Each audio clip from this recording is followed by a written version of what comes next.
Las ciencias penales, sobre todo en el INACIPE, desde su creación, han significado un punto de encuentro y todo un reto de multi y hoy, transdisciplina.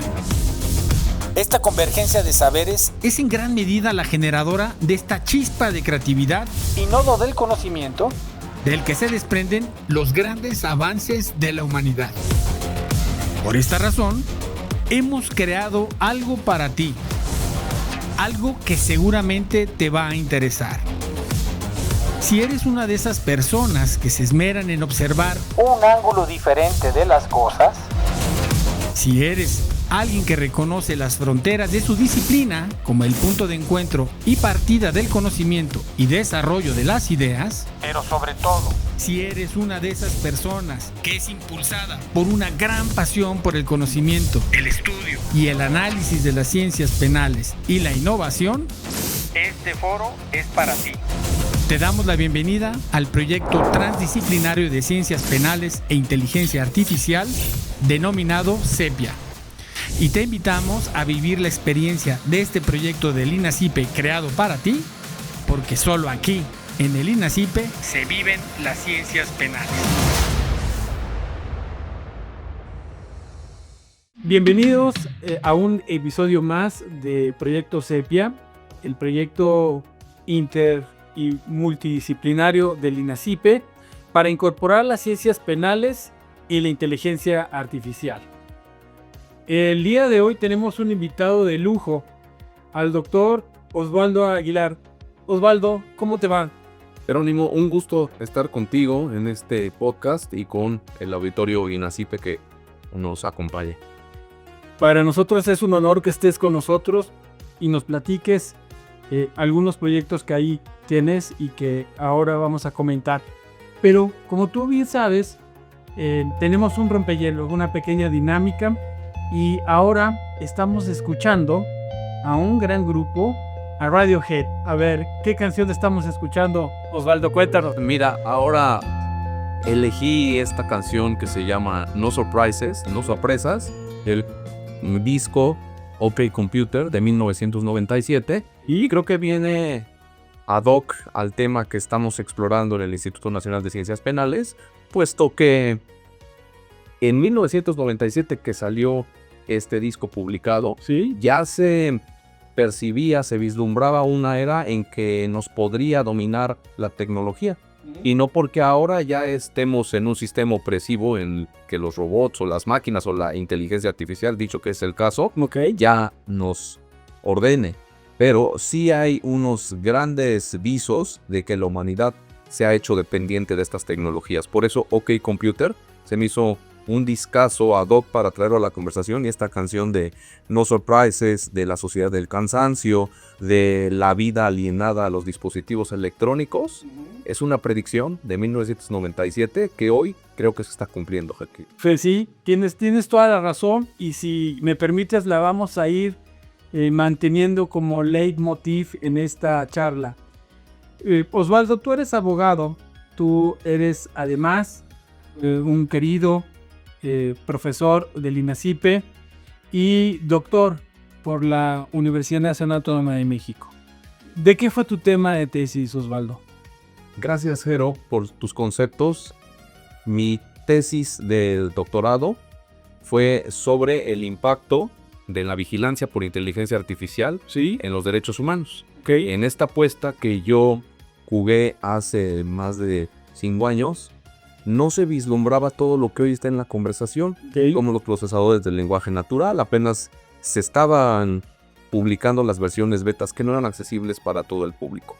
Hoy por hoy enfrentamos este reto de la vigilancia por inteligencia artificial, y hay muchas cosas que observar dentro de este universo de la inteligencia artificial que, dicho sea de paso, es gigante. Tal como lo dice la palabra, un universo infinitesimal, me atrevería a decir. Ok. Hablábamos un poquito de este álbum OK Computer. ¿Por qué nos ayudaría a entender toda esta analogía que genera esta música el día de hoy? La utilización de herramientas tecnológicas ¿Cómo lo involucras tú? ¿Cómo podríamos hacer esta fotografía hoy en día? El contexto de este disco, OK Computer, publicado en 1997, te decía, tiene todo un back detrás de él. Ya las tecnologías presentaban una tendencia a desarrollarse cada vez más.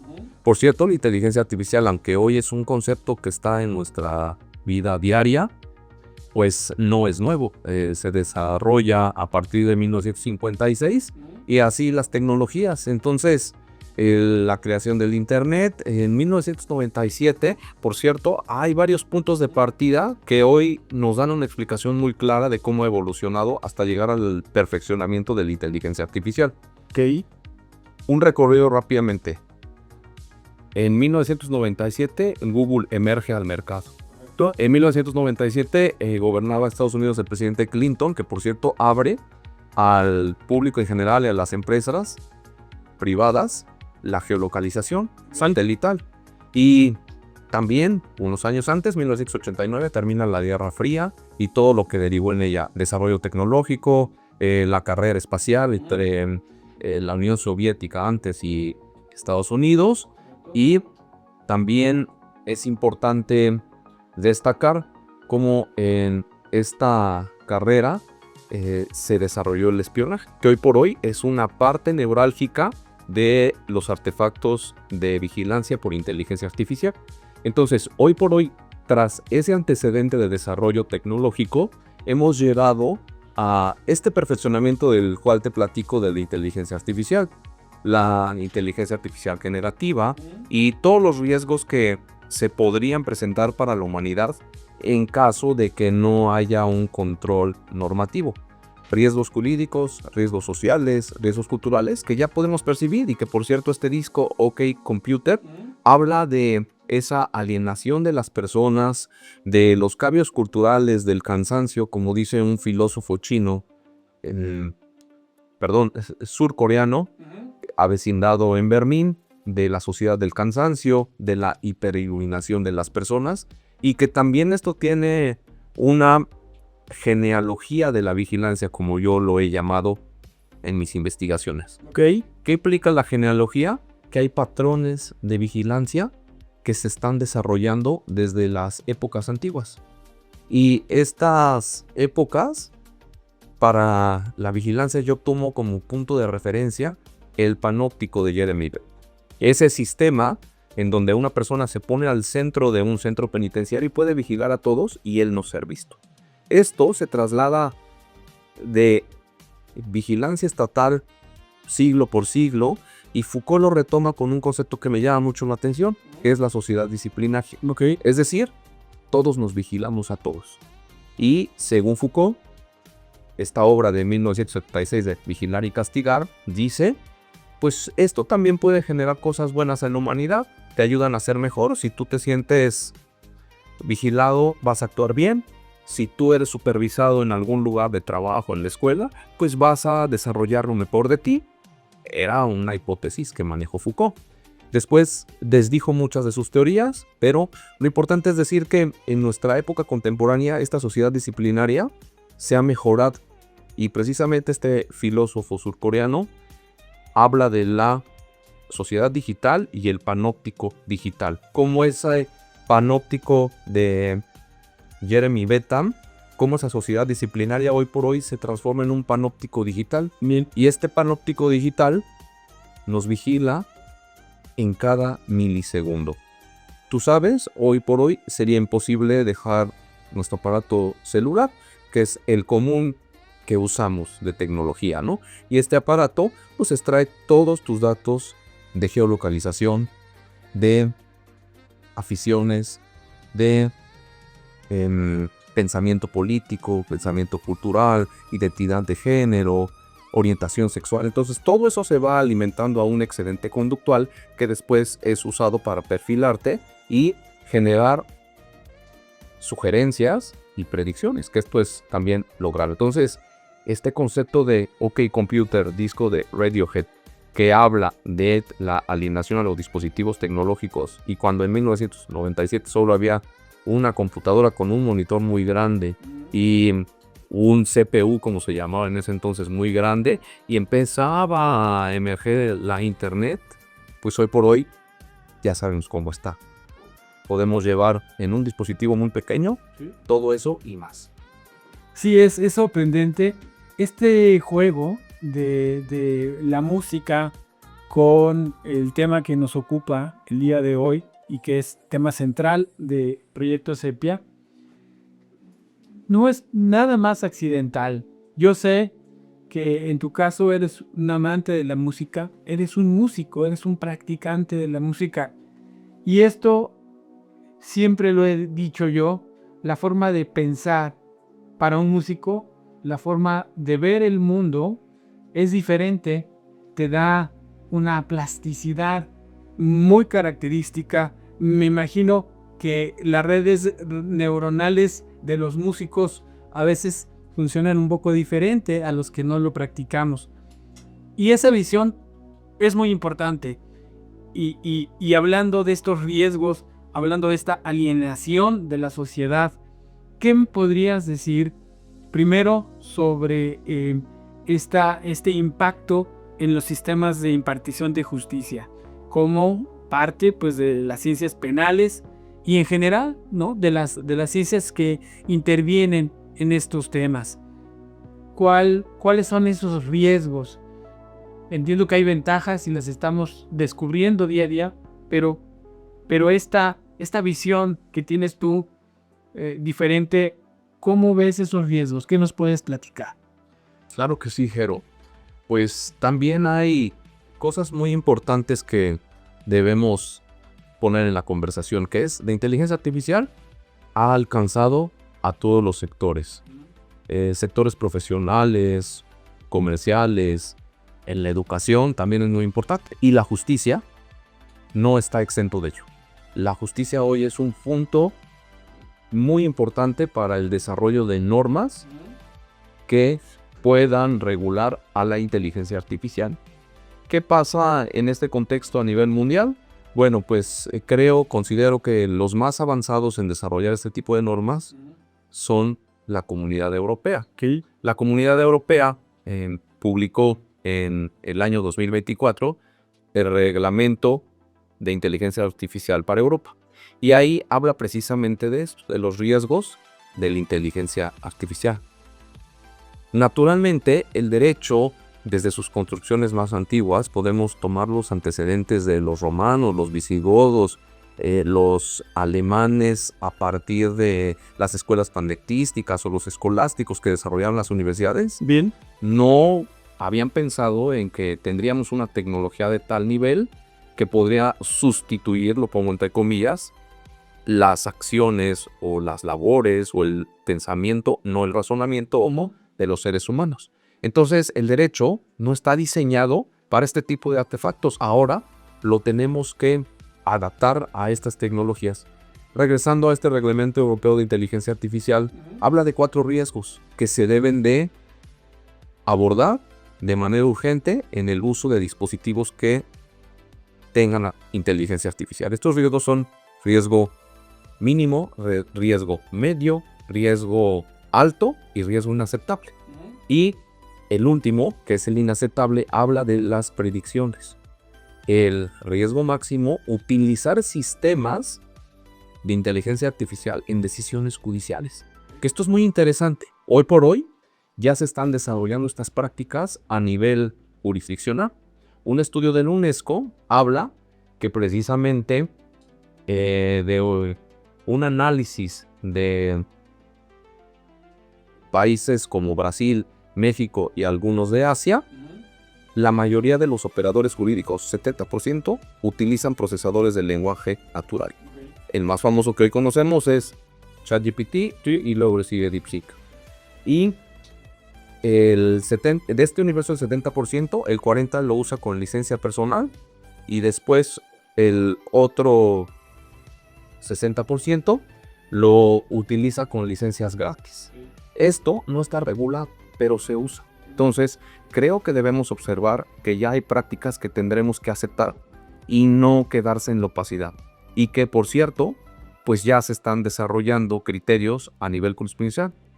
En nuestra región, los primeros que se pronunciaron al respecto es el Tribunal Constitucional de Colombia respecto de una resolución de un juez colombiano que utilizó criterios que le proporcionó ChatGPT, él mismo lo dijo, para resolver sobre la situación de un menor y sus terapias, como debían de ser otorgadas por el Servicio de Salud Pública de Colombia.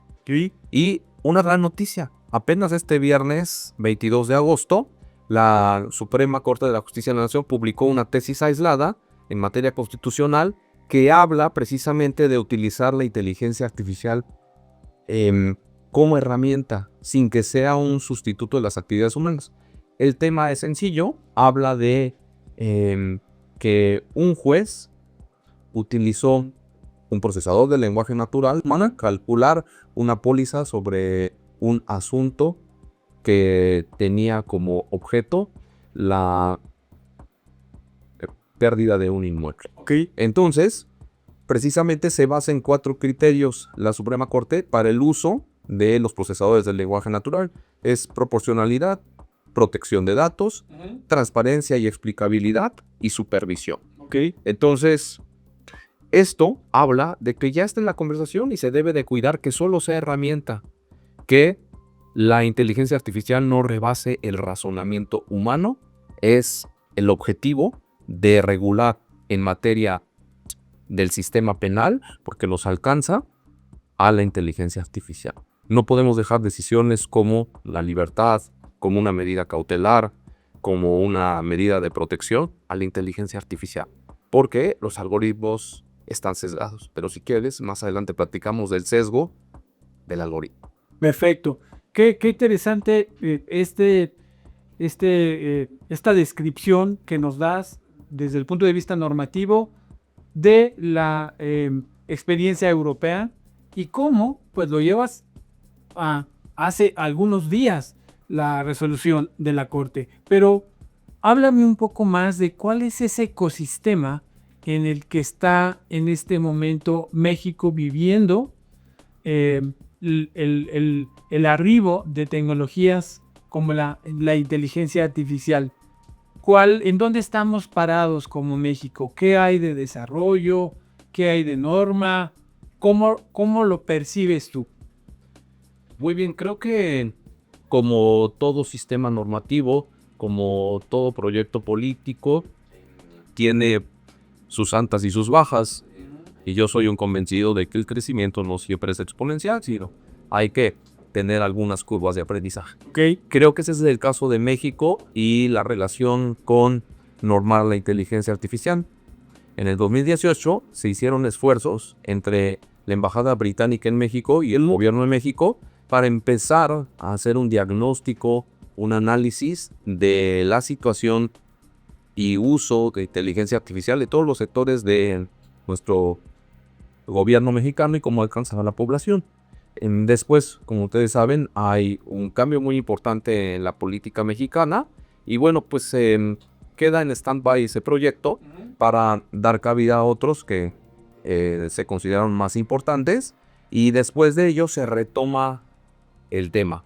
Hay muchas posibilidades de normar a la inteligencia artificial. Quiero manejar 2 grandes universos. El específico, decir, vamos a regular los procesadores del lenguaje natural. Vamos a regular la geolocalización por inteligencia artificial. Y todos estos software como Pegasus que están también hoy en día muy observados. Y otro universo que dice, regulémoslos a partir de principios. Yo soy de la idea que es mejor regularlo a través de principios. ¿Por qué? Porque los principios pueden ser inmutables a través del tiempo y pueden aplicarse a las tecnologías que, por cierto, tú sabes que se desarrollan de un día a otro y quedan obsoletas. Entonces, si nosotros nos dedicamos a normar y a perseguir el desarrollo de tecnología por tecnología, nunca vamos a alcanzar a esa liebre que es la tecnología. Y dicho esto, entonces, hoy México tiene en la congeladora algunas iniciativas de estos tipos, de estos parámetros que te comparto. Sobre tecnologías específicas que se han quedado en el tintero, pero hoy por hoy también hay una muy interesante que lo hace a través de principios, y precisamente creo que es una buena idea porque es la más reciente y yo espero que se siga impulsando, que habla de retomar los principios que en la pregunta anterior te comenté, que habla de los riesgos que establece el reglamento de inteligencia artificial para Europa. Entonces, creo que hoy por hoy tendríamos que tener esa visión.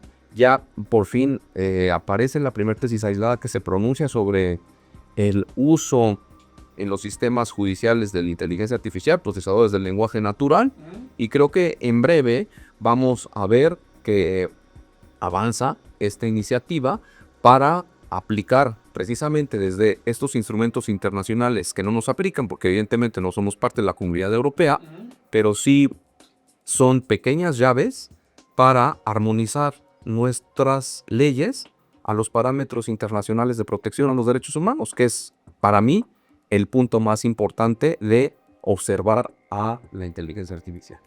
Qué interesante. Todo este esfuerzo normativo, evidentemente, tiene que ir de la mano, pues, de investigación, tiene que ir de la mano de estudio, tiene que ir de la mano de desarrollar ideas de estudiantes, de especialistas.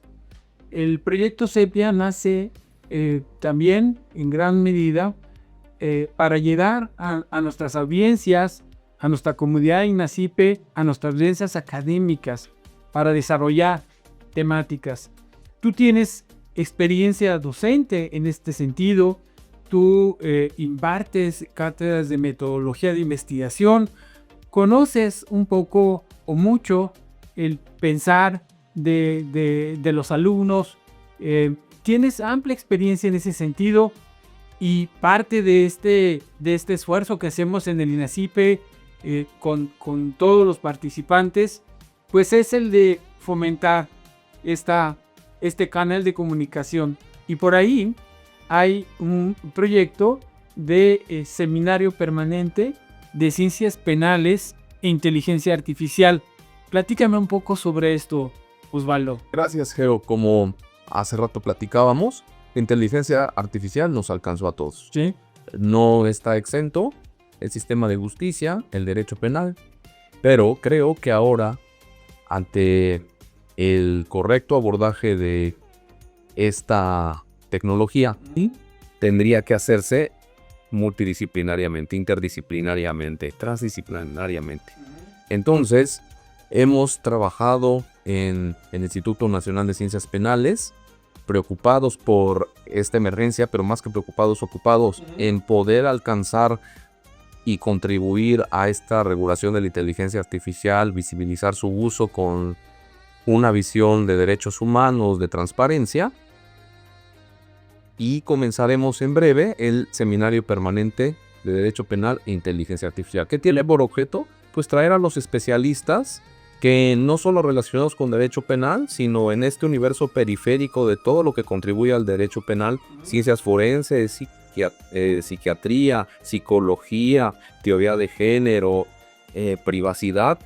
Todos estos expertos van a venir a platicar con nosotros de cómo se encuentra observada la inteligencia artificial, cómo podemos aplicarla y sobre todo cómo se relaciona y puede contribuir al derecho penal.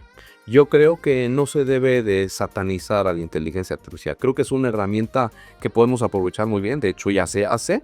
Solo hay que transparentarla y regularla. Antes de llegar a nuestro segmento final, me gustaría que nos platicaras un poco cuál es esa visión que tienen los creadores de todo este conocimiento. ¿Hacia dónde van esta citada inteligencia artificial general? ¿Qué es eso? ¿Cuál es el objeto de crear algo así? Platícanos un poco sobre ese rumbo que quiere tomar. Claro, Jerónimo. Anteriormente hablaba de un concepto que desarrollé que denomino genealogía de la vigilancia e inteligencia artificial. La genealogía es un desarrollo de la vigilancia a partir del tiempo y que siempre ha estado presente en los sistemas de justicia, en los sistemas estatales de seguridad, etc. La vigilancia ha estado presente desde siempre en la humanidad. Hoy por hoy se usan tecnologías. Y acuño otro término que le denominé genética de la vigilancia. Y aquí es donde puedo también abordar la respuesta a tu pregunta.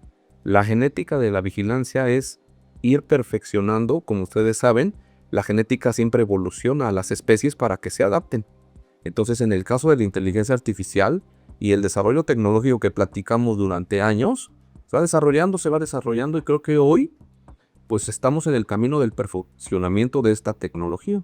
Y si no se tienen los controles de transparencia, de ética y de respeto a los derechos humanos, como anteriormente comentaba, pues puede ser dañino para la humanidad. Hoy por hoy estos sistemas de predicción que se llaman inteligencia artificial gerencial o gerenciales tienen por objeto ya tomar decisiones en su autonomía, en la programación del algoritmo y de acuerdo al contexto, a su entorno, a su ambiente, a lo que fueron programadas, pueden incluso tomar decisiones que no le convengan a la humanidad. ¿Y por qué? Porque se desarrollan a partir de objetivos. Y en estos objetivos pueden llevarse en el camino muchos atropellos, llamados en nuestro término jurídico los derechos humanos, ¿verdad? Perfecto. Bueno, pues hemos llegado a esta parte final de nuestro programa y por ahí estamos escuchando otra canción que tú nos das de regalo de despedida. ¿Qué estamos escuchando, Osvaldo? Bueno, pues vamos a escuchar esta canción de Dreamer, de Ozzy Osbourne. Yo soy un amante de el piano y esta canción creo que es esperanzadora de poder tener siempre cosas buenas para la humanidad y pensar que podemos convivir de manera muy buena con las herramientas tecnológicas que el mismo hombre desarrolla y que para ello solo tenemos que ir de la mano y que no sobrepase aquel razonamiento humano, que es muy importante, y que en los sistemas de justicia prevalezca esta ética que solo un ser humano puede razonar a partir de los aprendizajes, a partir de instituciones educativas, a partir de las buenas prácticas que harán una mejor sociedad, Jerónimo. Muchas gracias. Qué buen mensaje nos dejas. Y bueno, pues recordarle a nuestras audiencias que Proyecto Sepia lo construimos todos y todas. Contactarnos al correo que aparece en pantalla. Y bueno, pues ahí están los especialistas que pueden guiar sus proyectos de investigación y por qué no crear nuevo conocimiento a partir de esto. Osvaldo, es un placer tenerte aquí y espero que sea la primera de muchas. Muchas gracias, Jerónimo. Un saludo a todo tu auditorio. Hasta luego.